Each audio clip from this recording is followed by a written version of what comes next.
Welcome to the Sustaining Creativity Podcast. I'm your host, Mari Riesberg. Over the past several years, I've combined my degrees in acting and somatic psychology to share my sustaining creativity techniques with performers.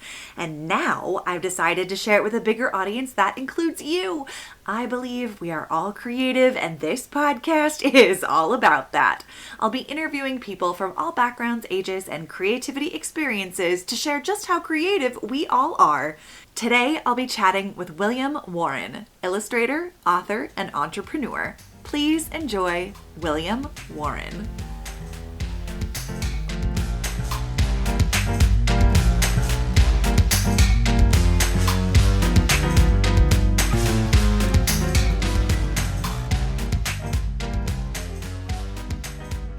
Welcome to the Sustaining Creativity Podcast. Today, I am here with William Warren, illustrator, author, and entrepreneur. Welcome to the podcast. Hey, thanks for having me. I'm excited. I'm excited. I can't wait to talk about creativity and your experience in all the arenas of your life that it shows up. But before we get there, if you wouldn't mind taking a couple of minutes and letting our listeners know a little bit more about who you are and what you do. Of course. Well, I do love this topic. I am a creative at heart. I consider myself a creative first and a business person second. And I'll give a little bit of background on that. I've always been an illustrator. I've always loved drawing. That was my creative expression then and now. Have always loved comics, cartoons, illustration, all that good stuff. So did that from a young age. And now I'm actually running a business called The Sketch Effect. And we are a visual communications company or a visual communications agency. And basically what that means is we use the principles of illustration. We use drawing, we use comics, we use cartoons to communicate ideas and convey messages, mostly in a corporate context. So we work with big brands, companies you've heard of like Delta, Chick-fil-A, Home Depot, and we essentially help make their messages, their communication more understandable and actionable by using pictures and drawings and doodles and all sorts of fun stuff. So we do animation, we do infographics, and we do a really unique service called graphic recording, which is essentially where an artist attends a corporate event like a leadership conference or trade show or brainstorming session, and they're in the room listening and then sketching out what they're hearing. So as people are having these important discussions, our artists are there in the room with their markers in a big canvas, and they're drawing out the big ideas and the big takeaways. So when I to finish my introduction, you know, I was an illustrator, cartoonist, comic person at a young age, and then now my business applies those principles to help corporate leaders and teams succeed in the workplace. Oh my gosh, that's amazing. I did take a peek at your website and I love it. And when I was reading through it, talking about how to zhuzh up your Zoom meetings, I was like, oh, how fun is that? And I think probably very accessible and helpful for people who have been staring at a computer screen for hours on end.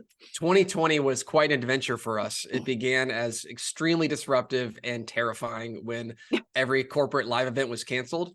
And then all of a sudden, this thing called virtual meetings became a thing, and everyone was on Zoom all day long for hours and hours and hours. And then we were able to leverage that and carve out a unique niche by offering virtual sketching services, which is essentially the same as our in-person sketching, but instead of an artist being physically present in the room, drawing with markers on a big whiteboard, they were drawing virtually on an iPad and streaming it to the Zoom screen. So that was an interesting episode in our business career of taking that crisis of 2020 and then being able to turn it into something interesting. But Zoom virtual meetings is still part of our core product mix also. Sketching for virtual events.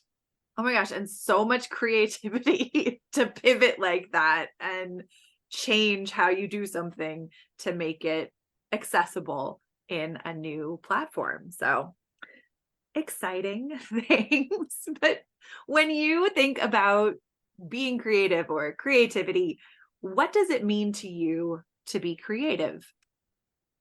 It's a great question. I think that creativity is all about creating something new or different or a unique spin on it. And that could be applied in a corporate business context. That could be applied in a beautiful oil painting. That could be applied in dance, in music. I think creativity is just the process of taking raw elements, rearranging them, and creating something new. And I believe that creativity becomes especially valuable when that new thing that you created solves a business problem, meets a need, provides pleasure, reduces pain. That's when the magic happens, and creativity can then become a business, as in my situation and many others. It can become a career. That's, in my opinion, the real magic, when creativity combines with meeting a marketplace need. And then boom, there's more creativity in the world because people are demanding it, and everyone wins. I love that. Absolutely. Everyone wins, more creativity in the world. I wonder if you could talk a little bit about kind of that transition of being an artist and then turning that into a more corporate career. Right. Like, what was that journey? It was an interesting journey. So I, back in my 20s, I was pursuing the dream of being a full-time cartoonist. I wanted to be the next Charles Schultz, or the next Bill Watterson, or the next Gary Larson, or, all these comic strip greats. I wanted to be up there in the pantheon of amazing cartoonists. And so I worked hard to make a comic strip, and I pitched it to syndicates. This is back in mid 2000, around 2008. And one after another that came back rejected. And it was always a nice note. Hey, we love your comic. It's great. Right now, it's not a good fit, or right now we don't have the resources to syndicate a new comic strip. Back in that time, this was before the heyday of the internet, before Instagram, before web comics. And so you had to go through these gatekeepers called syndicates to get a comic strip deal. And that was really discouraging. And that sort of sent me off into this sort of wandering in the wilderness period of my life, where I didn't know what to do. And so I moved back home to Atlanta and went to art school, because I didn't know what to do. I'm like, I might as well get a master's degree. So went to Savannah College of Art and Design, pursued a master's degree in illustration, thought maybe I could pivot and become a children's book illustrator or something. And around the same time, I also realized that I really loved working with people. And for most artists, most illustrators, it can be a lonely career, which is great for a lot of people. You work in your studio, you work alone for long hours, you make something brilliant, and that is satisfying to you. I quickly realized in art school that I needed to be with people. I needed to be around people. I feed off that energy. Yeah. And so all of a sudden, that career, the trajectory of being this sort of solo illustrator type, didn't appeal to me so much.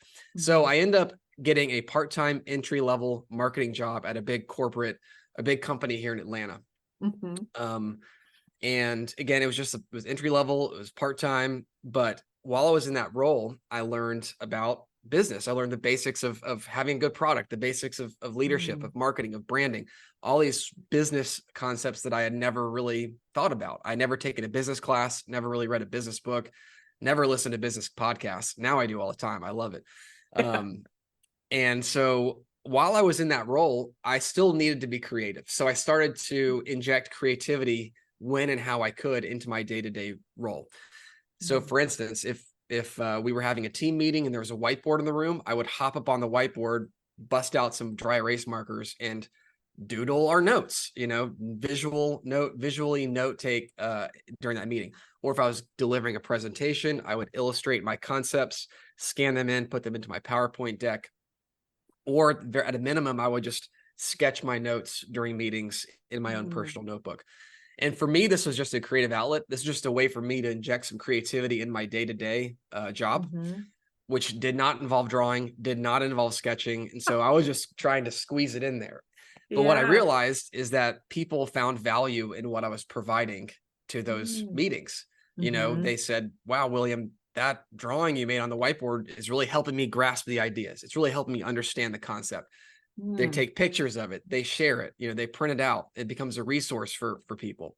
And so I just did that more and more organically, and the snowball just started rolling. And before long, people around the company were calling me like, hey, I know it's not your job, but can you come over to our HR meeting and sketch our HR meeting? Can you come over to our supply chain session and help us visually diagram our supply chain? Can you come make some drawings for my presentation? And so I realized that there is a business opportunity here.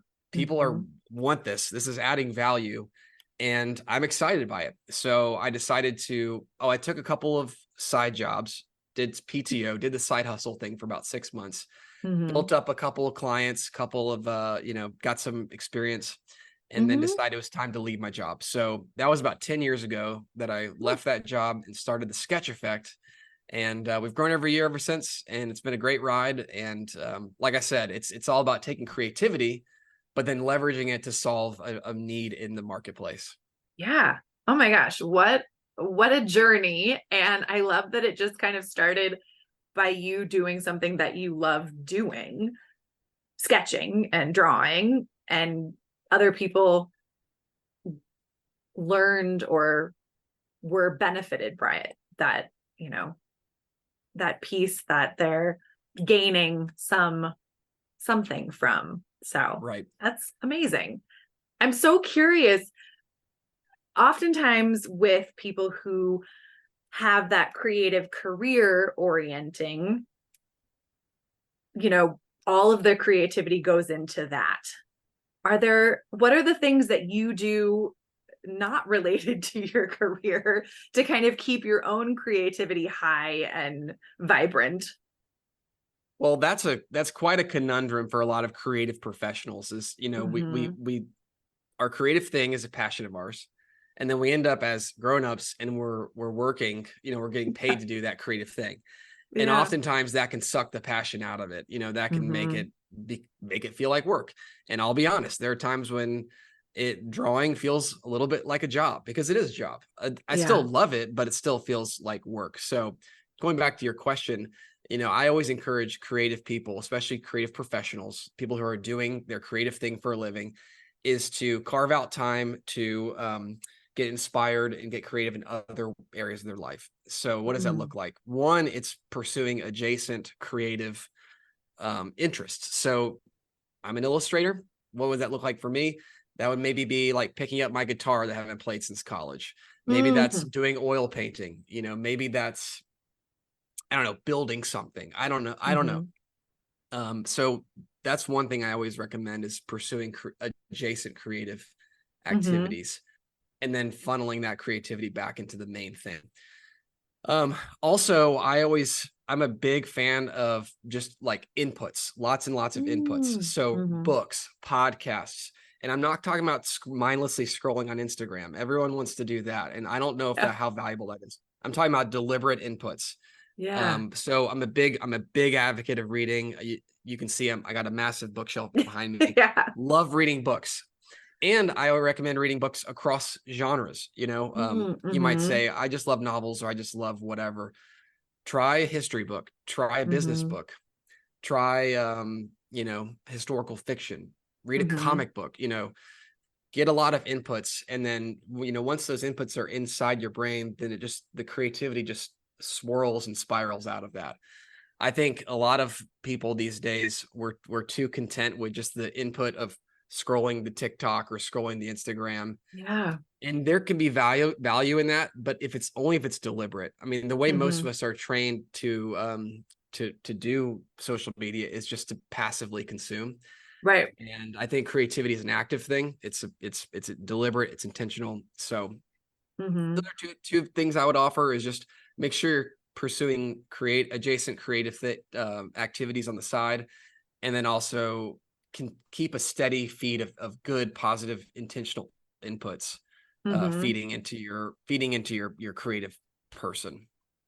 Great reminders. And I love the adjacent creativity.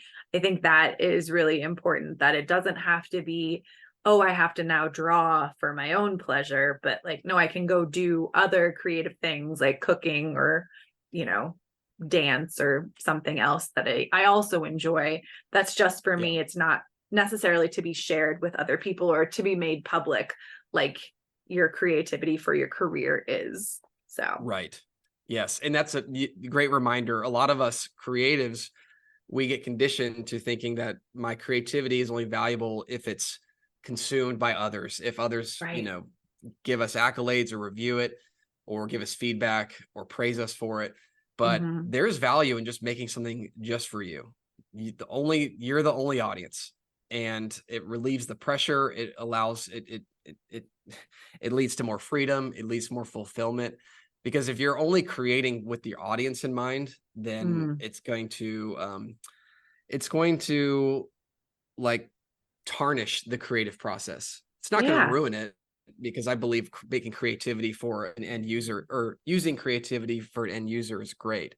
There's value in that, but there's also value in just making it for yourself. Totally. I think that's so important, to keep your own creativity cup full by doing the things that bring you joy and finding inspiration from that. Speaking of inspiration, you strike me as someone who can find inspiration from a lot of things, but in your life today, who or what is inspiring you? Great question. I am inspired by a couple things. One is traveling. I love traveling. Whenever I get to immerse myself in other cultures, see other cultures, art, language, architecture, I get super inspired, and I wish I could do more of it. I got 3 little kids, and so I don't get a ton of discretionary time to travel these days, but I do squeeze it in from time to time, and I'm just super inspired by that. Last year I went to Colombia and did a street art tour in this really interesting neighborhood outside of, or in Medellin, Colombia, and that was just so cool. Just seeing these awesome street artists doing their thing. So that was super inspiring to me. And I also love history, and so a lot of those murals in that particular neighborhood were reflecting different parts of Colombian history. So really inspiring. Another source of inspiration for me is, I mentioned books. I love great novels, fantastic novels. And last year, it took me 3 months to read it, but last year I read the book Les Miserables. I'm not sure if you're familiar. I know you have a background in theater and all that, so you probably know. The book's 1,200 pages. It's massive. No it's a joke. Brick. It's a brick. It could double as a self-defense, weapon.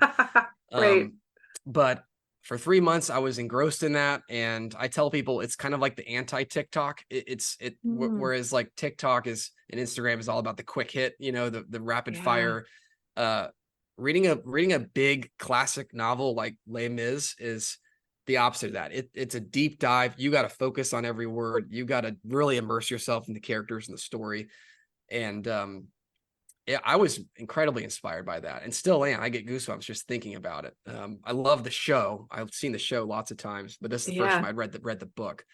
Okay. And then the third way I get inspired is by getting out in nature, running, working out, being physical, moving around. Those are a couple of quick responses to that question. Yeah.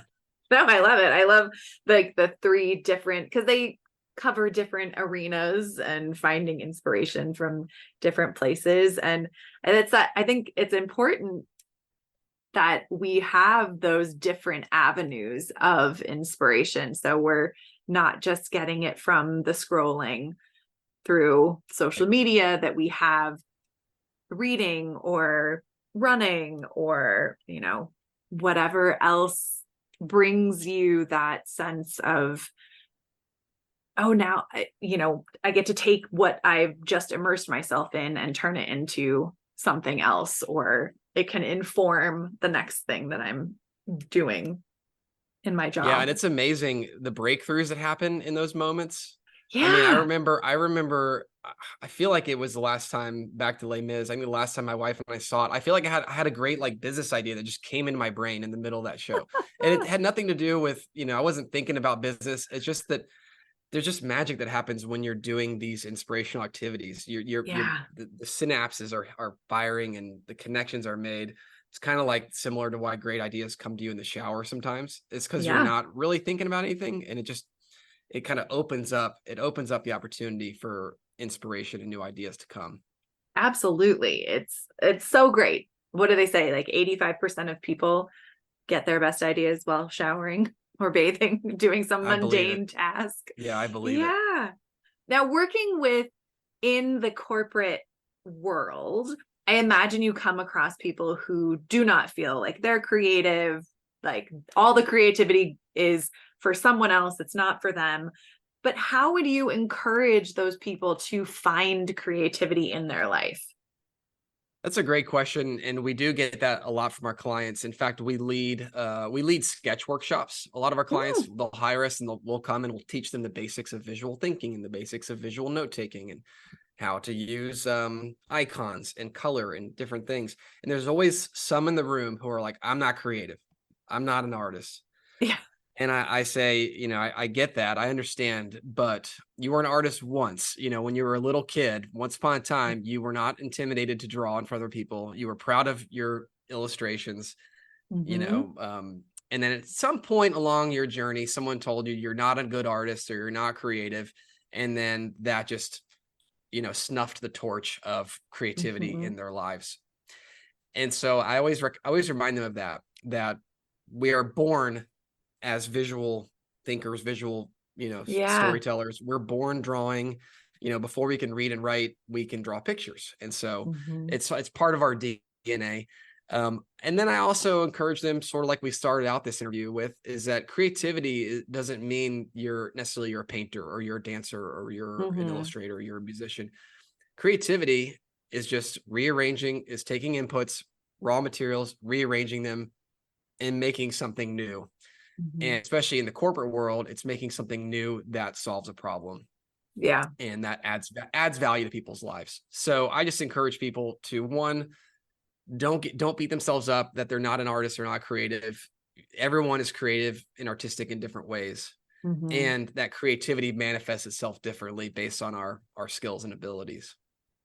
Absolutely. I agree 100%. Yeah. And I think it can be hard as adults, to start seeing where they might be creative separate from performing in visual arts. So right. I like that taking input information, rearranging it, regardless of what the information is. It could be numbers, it could be, the operations systems, and rearranging that and turning that could be a spreadsheet.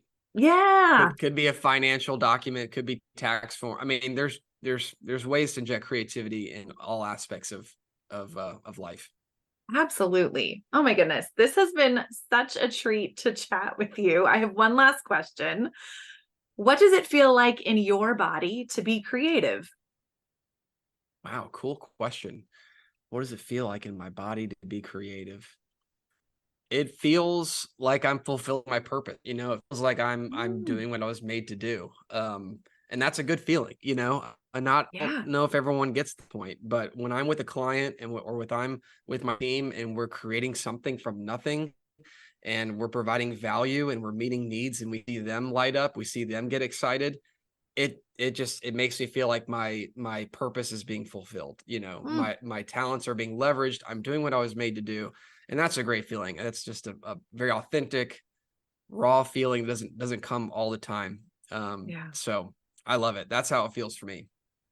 I love it. That's amazing. And so perfect for just like the words creating picture of what it feels like for you in your body to be creative. So I have a visual image. Thank you. Yes. Well, awesome. If people want to learn more about your business or the other magical things that you do in the world, how could they go about doing that? Sure. So if anyone wants to learn more about the Sketch Effect, we're online at thesketcheffect.com. We're on Instagram at the Sketch Effect. Pretty active on LinkedIn as well. So look up our business. And the other thing that I'm really excited about, especially for creative audiences, is that I actually just wrote a book. It came out a few months ago.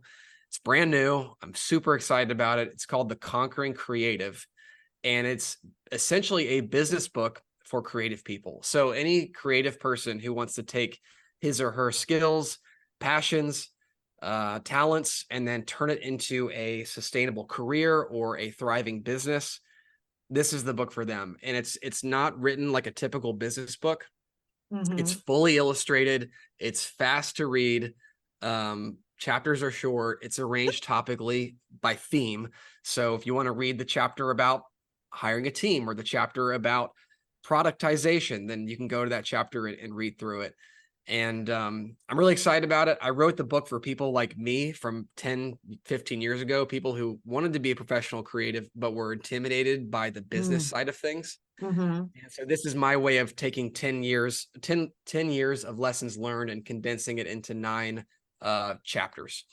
So awesome. It's called The Conquering Creative. If people want to learn more about it, the book is on Amazon. So if you search The Conquering Creative and my name, William Warren, it'll come up. But I also created a landing page called, it's theconqueringcreative.com. And so you go there and you can find a link to the book and other blogs and resources and things like that. So perfect. Yeah. I will put all of that in show notes so people can easily click and find things. And thank you so much for taking the time to chat with me. I have thoroughly enjoyed this. Hey, I enjoy it too. This was great. I appreciate the opportunity to share. Thank you.